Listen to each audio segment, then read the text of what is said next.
So, Professor, thank you for being on the program. It's a pleasure for me.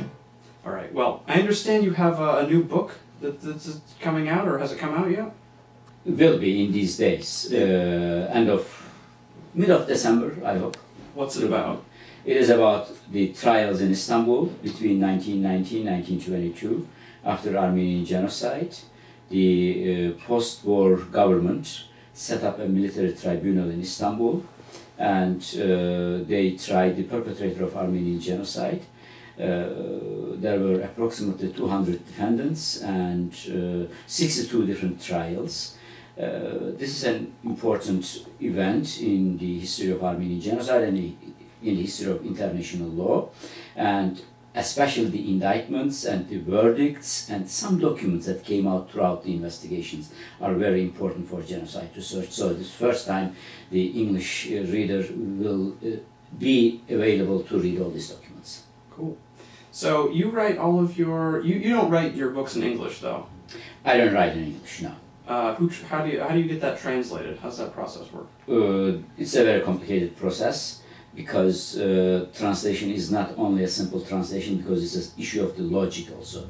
When I write something, I write in Turkish and publish in Turkey first, and then I reformulate everything according to an English mentality or logic and send to my translator, and it comes back and I work on it and send it back and so on. It's a really painful process. And then the editors from the publishing houses working also on the manuscript. It takes 2 or 3 years. Sure. I understand you've written a number of books though, haven't you? Yes, it is more than 10 books. I think I read the number was like 12. This is going to be your 12th book, I think, so. It depends how you count, because sometimes when I publish something in Turkish and the English version of that book is not the simple translation, I add a couple of chapters on it. So whether or not it should be counted a new book or only a translation is an issue of interpretation. But it is true, it's approximately 12, 13 books. Have they all been on the same subject? Approximately, I say approximately, overarching concept I would call maybe violence. There are some books of mine, basically in Turkish, I publish in Turkish language. A couple of articles in German also from that book, basically on the history of torture and violence in the Ottoman Empire. Sure.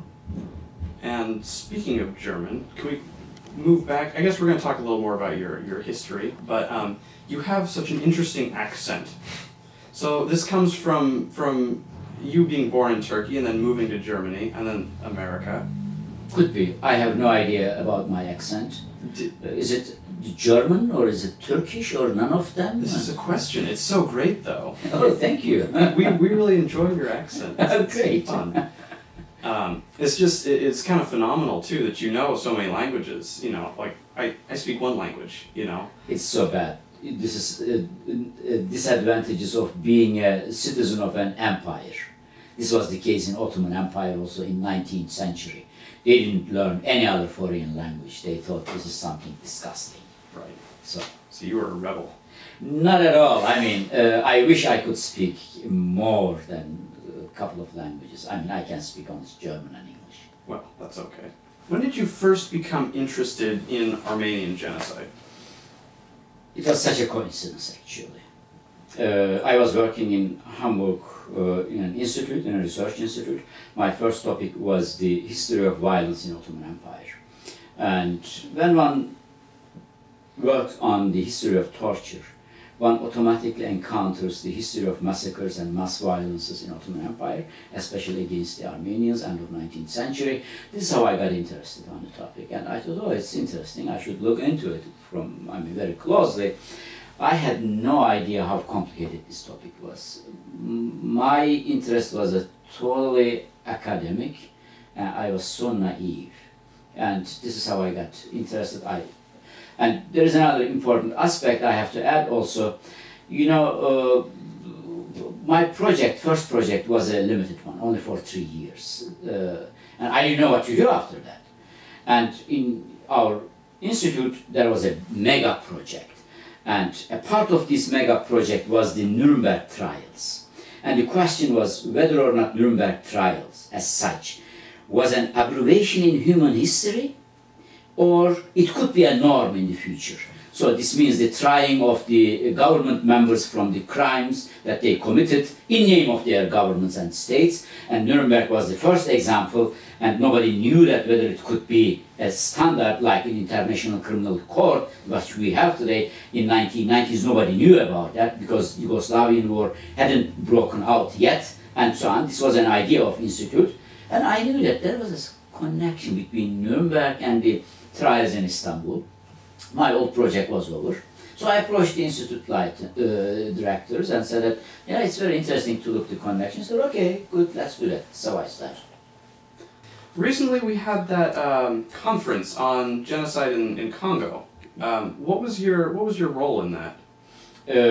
I was one of the organizers of this conference, but basic idea actually came from a Clark alumni, and she was graduated from Clark, and she is very active in an NGO in Congo, and her idea was actually originally to bring the activists from Congo and from the North America engage in Congo, and then our center developed the idea more, and then we brought really academia and states, the politique, and the NGOs together and turned into a huge conference.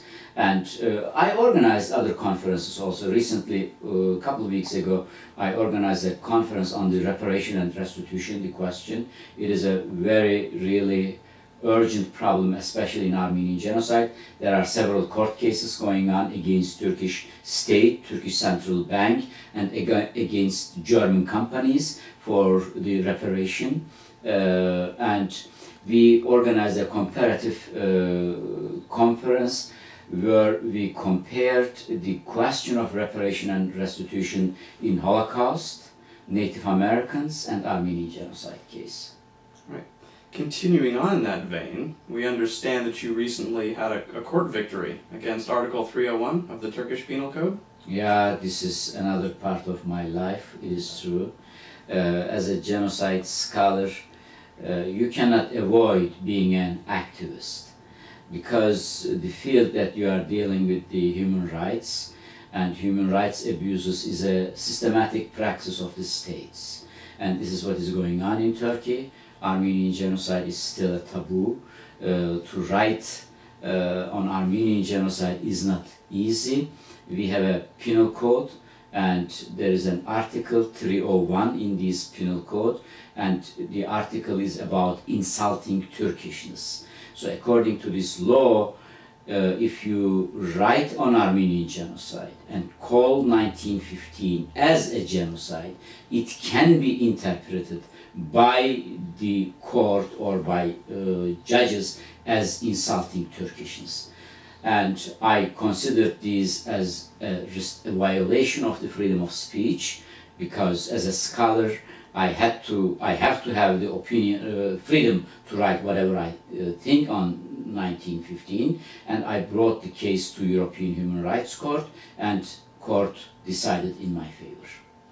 This is though a big victory for Turkey, because European Human Rights Court's decisions have a binding character. Turkey must obey these decisions and change the Turkish Penal Code. So this would be a great step towards the freedom of speech in Turkey. Now, this might not have sat well with many people. Are you allowed into Turkey these days? Yes, I can travel without any problem. There is no legal restrictions. Turkey is in a transitional period. It is a society in transition from an authoritarian regime to more democratic regime, and facing history, talking on history is now very current in Turkey. So there are always pro and contras. So from government perspective, I'm not scared because of this democratization process. I can go anytime, but there are still extreme nationalists attacking individuals, scholars, intellectuals, so I have to be very careful. Now, there was that incident in Canada where you were detained because of your Wikipedia page. right? How do you know that all this It was stuff? on Wikipedia. This It's is true, where, this is a huge scandal. It is a part of a campaign against me, organized late years by Turkish nationalists and Turkish lobbyist group here in the United States because of my publications and because of my position on Armenian genocide. They not only vandalized the Wikipedia page, they organized a hate campaign through the internet. They regularly write letters to the university presidents and to different universities where I go and lecture. Even they attacked me physically in 2006 in New York. So within all this campaign, one aspect was the vandalizing the Wikipedia page where they put the sentence that I'm a terrorist and I killed Americans in Turkey. It is true. I mean, this is always a funny story by all these campaigns. There is always a truth in all these hate campaigns. Americans were killed in Turkey, 1969. I was 13 years old and a high school student. So it is very easy to combine this event with my life story. So, and when I was traveling to Canada, I think after vandalizing this Wikipedia page, they informed also the Canadian police that a terrorist is coming.